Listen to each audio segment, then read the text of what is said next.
Yes. Yeah. 8:30 in this beautiful new screen. Yes, so I'm going to ask a couple questions, but then really quickly throw open to anyone here who wants to ask. So start from, this feels in lots of ways a departure for you. Sharp political satire and then Dickens. What was it that made you want to make this? I mean, I've always been a huge fan of Charles Dickens. He's a sort of an inspiration to me in his writing, his right from an early age, from the age of 13, 14, I fell in love with like Great Expectations and David Copperfield, and his, he wants to entertain, he wants to be popular, but he wants to tackle the big stage, big themes like poverty and government and all that. But he also retains that sort of humanity. He wants to see how the individual has got up. So there was that. This film in particular, I wanted to make when I reread David Copperfield about 10 or so years ago, and it just felt so cinematic and yet funny and experimental. It felt very modern. It opens, the opening chapter is David just being born, and it's all written in words of like one syllable as he tries to make sense of shapes and colours and sounds and language, and then it gets more complicated. And then it's about this person growing up with, let's face it, status anxiety, just wondering if he fits in and his background and is he making the right friends? So that it all felt very, very modern, and also it's really funny. There's scenes in the book that I've never seen in any adaptation of, when he falls in love with Dora, he sees the word Dora everywhere he goes, or when he's drunk, it's described like, he shouts, "I've got mad hair," and "I've got drunken hair," and Dickens describes all of London sort of swirling around him. It's like that scene in The Wolf of Wall Street where they're on drugs. So I felt cinematic. I want to kind of express this. This is the film I want to make because it also speaks on these sort of contemporary issues as well. And I just want to get that life and that humour and approach it maybe as if there were no rules as to how you made like a costume drama, because I wanted it to feel that the audience feel that the people they're watching up there are in their present day. This is their modern world. I wanted to do that. And this is a question for both of you, was the casting part of that process of creating a modern David Copperfield? We only ever had one candidate for David, which was Dev Patel. That's right, yes. So once he's your only candidate for David Copperfield, certain things flow, but over and above that, I think London was the centre of the world, really, in Victorian times. And it's the start of the Industrial Revolution as well, so it was like kind of Manhattan in the 1920s or something. And we felt London then and London now were both global cities, and we wanted to make it feel like the London the audience would recognise as well as the characters would recognise, because I think there's a lot of similarities. Yes, I had no plan B. I mean, Dev was instantly the person I thought of. I just thought he's David Copperfield, and I'm so glad he said yes. Was he the first cast member you booked? That's right, yes. Yeah. I had spoken to Peter Capaldi while we were finished something else off and said, if I make David Copperfield, I'd like you to be Mr. Micawber. And he said, I'd love to. Again, traditionally we have this idea of Mr. Micawber as being this roly-poly, rather cheerful. But in the book, he's this melancholic, as soon as he's... Dog's in. And he talks about wanting to cut himself and stuff. It's kind of upsetting. Dev, you talked about seeing the comedy in the writing, and you brought that to screen so beautifully. Dev, we know more as a dramatic actor. How did you know he could pull off the comedy? Well, in fact, I always, from Skins onwards, I'd always knew that he could do the comedy. I've seen him do the comedy. In fact, it was watching him do in Lion that I thought, but also he's got that strength and that focus and steeliness and charisma, because and he has to go through the whole range. He's in every scene apart from 15 minutes when Jay is playing young David, and so he has to go through that, and then it was just fun pushing away at what kind of going from like slapstick to physical to visual to kind of emotional to still to strong to vulnerable. It was all about that, and yes, it was. So seeing him in Lion sort of completed that it was as soon as I saw him in line, I kind of more or less pointed and said, "That's David Copperfield." Great. Let's open to questions from the audience. It's quite dark, so if we've got mics, you can just go to people. Yeah, one in the middle. Yeah, hi. Okay, so you're known for making really hilarious but cynical stuff. So what changed to make you want to do something that's so delightful as this? Oh, you've seen Outside. You've been outside. I have. I don't know. It wasn't a conscious. Personally, I'm an optimist, and I'm not sweary, and I don't kill people. I have other people do that for me. So I can see externally why, after stuff like The Thick of It and, Death of Stalin, people might have a different view of that. But I kind of, if there is a reason, and I'm not saying this is the kind of conscious reason, I kind of didn't want to make something that, there's so much, I wanted to make something positive. What I liked about the book and what I wanted to get in the film was something that was, first of all, I wanted to do a film for all generations, really, so that any children, the elderly, anyone in between can get something from it, because it is about a life lived, and we've noticed that feedback from people coming to screenings, saying that they all kind of talk about it as a family. I wanted to do that. And because there's so much of a debate at the moment about what Britain is and what Britain is not, and how how it's excluding and how it's isolating itself, I wanted to celebrate what I feel Britain is, which is something much more lively and vibrant and cheery, and the comedy heritage that Britain has, the literary heritage, the variety, the arts, the it's everything about it, and also personally I just wanted to do something that was about friendship and about community without losing sight of the the sort of the darker or the harder issues that Dickens never shies away from, like the homelessness and so on. Questions? Do we have another one? Another one here. Okay. Don't know where they are. Yeah, I can see. Me. Hello. Hello there. Hi, you. You mentioned quite rightly that Copperfield is very cinematic, but Dickens is generally. Why do you think that is? What are the concepts and what are the ways Dickens writes that make it so continually brilliant for the cinema? You're right. The thing that when I was rereading the book, the moment I thought, I want to make this, is early on there's a scene where David arrives at Aunt Betsy's house and flops onto the sofa and looks out the window and sees Aunt Betsy in the distance hitting the donkey rider on the head. And it's described from David's perspective indoors, watching this kind of silent movie. And as when that happened, I thought, I can see this. I know how to do this. I don't know what it is. He's very. It may be due to the fact that he was in the habit of writing his stories on a sort of weekly and a monthly basis, so he was always having to keep the plot bubbling.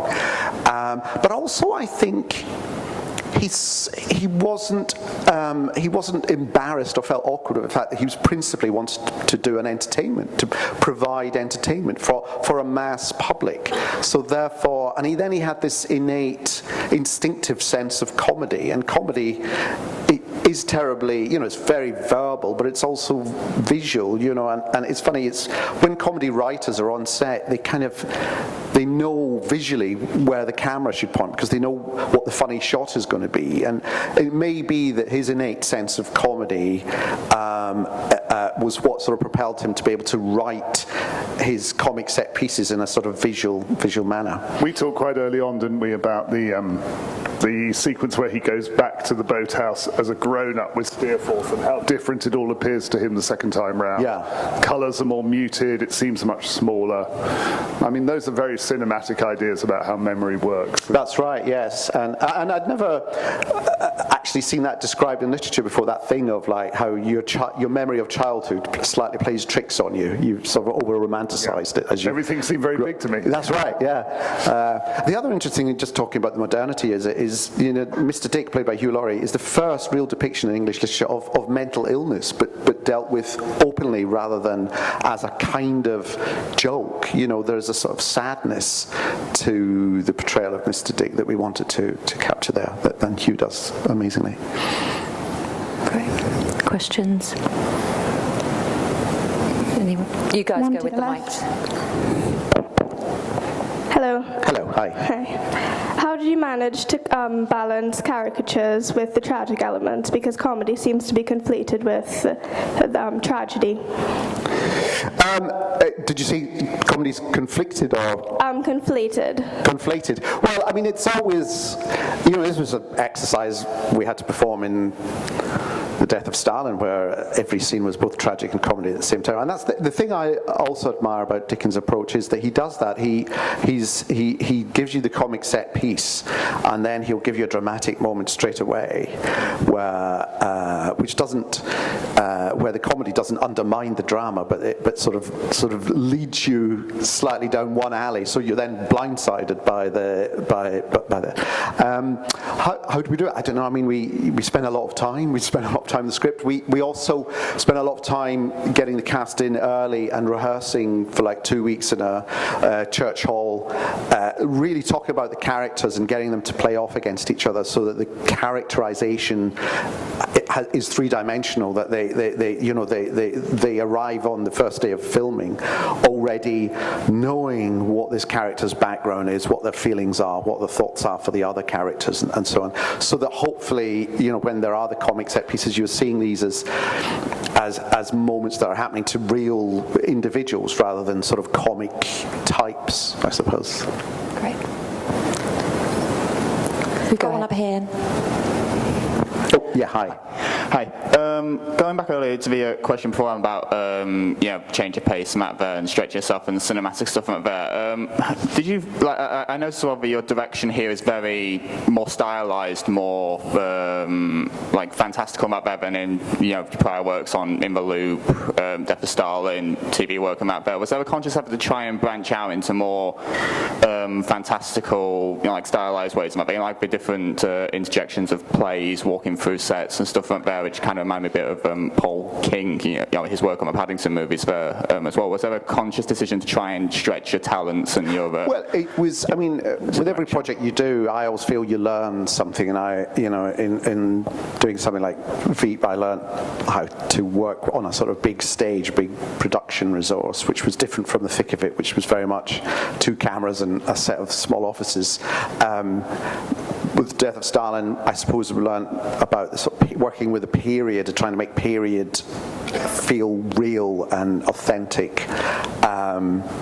With this, I was very conscious of the fact that David is telling a story. He's telling a story of his own life, but he's also telling a story about other people. That he's kind of trying to. It's in the writing of it that he's sort of working out who he is. So that element of kind of both the real things that are happening to him, but also using artifice to kind of lay it out, I think was something I wanted to try and carry. So I thought every now and then, if one is reminded occasionally that this is the telling of a story, but not so much that you don't feel detached from the people in the story. There was an element of that. I also kind of wanted, going back to trying to keep it real and authentic 1840s, I kind of wanted to avoid the CGI special effect thing, because I just felt it would look out of place here. We talked a lot about trying to have more traditional cinematic kind of techniques, old techniques really. Yeah, or painted even backdrop that falls, some of the transitions which are all to do with the fluidity of the storytelling that Armando and Simon had, but it's also, using those old techniques allows you to keep the thing very much grounded in a kind of cinematic narrative. We even used at one point Pepper's Ghost, which is the thing they used in Victoria Theatre for like ghosts to appear on stage, and it's just a mirror Mrs. Stiffel's in the mirror in the writing sequence. I mean, that's not put in post. Yes, so the actors are actually round the corner, so they can actually, if they want, have a 2-week conversation going, and try to have, when a scene transitions into the next scene, actually have the elements of the first scene physically at the location for the next scene, so we can just walk into it and things. I just wanted to, rein in the kind of the default of doing, special effects. We've got time for a couple more. Hello. Hello, where are you? Sorry. Oh, I'm over here. Hi. Over right here at is the back. where- Right at the back. Oh, there we are. Thank you. Yes, sorry. Could you tell us a little bit about how you went about the adaptation and the screenplay and how you kind of chose what to include and what to take out and what your kind of objectives were for it, I guess? Well, two initial thoughts I had before anything happened was, I wanted to make something that you didn't have to have any notion of who Dickens was or of any notion of the novel David Copperfield in the first place. So there was that. And then B, I wanted to capture the essence of the book that excited me. And to me, the essence of it is not so much, the plot as the kind of the emotional journey, but also the language, the humor, the imagery, the playfulness of it, and that whole thing, the modernity, the kind of the idea of a writer writing and then rewriting his or her own life to kind of make it fit some idea that they're striving towards. All those things, I wanted to keep that. And after that, it became quite. And then the next thing we did was Simon went away and actually did a draft consisting entirely of Dickens' dialogue, which was great to read, but it then made you realise, what were the strong elements and what were the elements we had to kind of remove because they were too much concerned with, trying to summarise a 900-page novel. And I didn't want to do that. What I wanted to do was make a film that had a kind of beginning, middle, and end and had a through line to it. And so we started taking some of the elements that we missed as we were cutting. We started to take elements of them to give to some of the main characters, like Mr. Micawber. So in the book, it's a different teacher who plays a flute that's makes a terrible noise, and Steerforth gets that teacher dismissed for being poor, and showing the school up. And we thought that would be a perfect element to give to Mr. Micawber, because I was also conscious if you've got your Peter Capaldi and you've got Mr. Dick and Hugh Laurie and so on, you want to keep these characters present throughout. So it was about that. It was about not feeling so reverential about the book that you couldn't change anything, while at the same time being very committed to trying to capture the essence, the creative essence of it. There's one more in the middle here. Does someone have a mic? There's a question up here. Okay. Up here. Good morning. Oh yes, hello. As a director, what is your biggest challenge?